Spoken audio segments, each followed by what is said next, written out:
రాజకీయాల్లో ఏ క్షణానైనా మార్పులు సంభవిస్తాయి. శాశ్వత శత్రుత్వాలు, శాశ్వత స్నేహాలు అన్నవి ఇక్కడ ఉండవు. ఇదే సూత్రం ఇప్పుడు వైసీపీ పరిధిలోనూ కనపడుతుంది. వైసీపీ పార్టీని వదిలి ఏడాది కూడా పూర్తి కాకముందే తిరిగి వైసీపీలో చేరబోయే నేతలపై చర్చలు వేడెక్కుతున్నాయి. వీరిలో చిన్న మొత్తం నాయకులు కాదు, రాష్ట్ర రాజకీయాల్లోనే ప్రాధాన్యం ఉన్నవారు. ఆ జాబితాలో ముందుగా వినిపిస్తున్న పేరు విజయసాయిరెడ్డి. గతంలో వైసీపీని ముందుకు నడిపించడంలో, ముఖ్యంగా విశాఖ వంటి టీడీపీ బలమైన కోటలో పాగా వేసేలా చేయడంలో ఆయన కీలక పాత్ర పోషించారు. 3 తరాలుగా వైఎస్ కుటుంబానికి అండగా నిలిచిన విజయసాయిరెడ్డి జగన్ కి అత్యంత విశ్వాసపాత్రుడిగా ప్రతి కీలక నిర్ణయంలో తోడుగా ఉన్నారు. కానీ ఒక దశలో రాజకీయాలకు గుడ్ బై చెబుతూ వ్యవసాయం వైపు మొగ్గు చూపారు. అప్పట్లో ఆయన వైసీపీకి దూరం అవడం అందరినీ ఆశ్చర్యపరిచింది. అయితే ఇప్పుడు తిరిగి పార్టీలోకి రావచ్చన్న ఊహాగానాలు గట్టిగా వినిపిస్తుండడంతో రాజకీయ వర్గాల్లో చర్చ రేగింది. జగన్ తో విజయసాయిరెడ్డి తిరిగి కలిసేలా ప్రయత్నాలు జరిగాయన్న అనుమానాలు ఉన్నాయి. పార్టీకి, వ్యక్తిగతంగా జగన్ కి చేసిన సేవలను గుర్తు చేస్తూ విజయసాయిరెడ్డిని తిరిగి చేర్చుకోవాలని కొన్ని వర్గాలు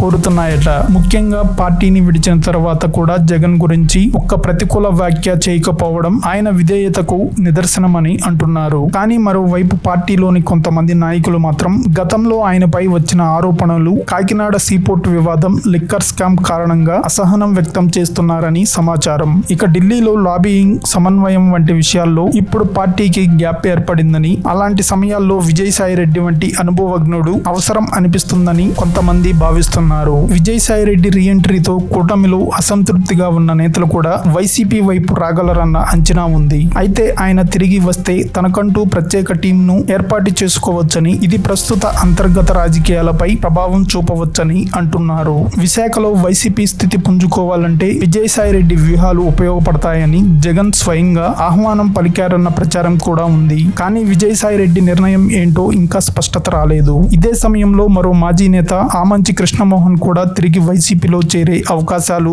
ఉన్నాయన్న చర్చ నడుస్తుంది. ప్రస్తుతం కాంగ్రెస్ లో ఉన్న ఆయనకు అక్కడ పెద్దగా అవకాశాలు లేవు. చీరాల వైసీపీ యాక్టివ్ గా లేకపోవడం కూడా ఆయనకు అదనపు ప్లస్ గా మారింది. కాపు సామాజిక వర్గాన్ని మళ్లీ యాక్టివ్ చేసుకోవడానికి ఆమంచి వంటి నేతలను చేర్చుకోవడం మంచిదని జగన్ భావిస్తున్నారట. మొత్తం మీద ఈ ఇద్దరి రీఎంట్రీలు కేవలం వ్యక్తిగత నిర్ణయాలే కాకుండా వైసీపీ భవిష్యత్తు వ్యూహాన్ని మార్చే కీలక మలుపుగా మారవచ్చన్న ఆసక్తి ఇప్పుడు రాజకీయ వర్గాలను కమ్మేసింది.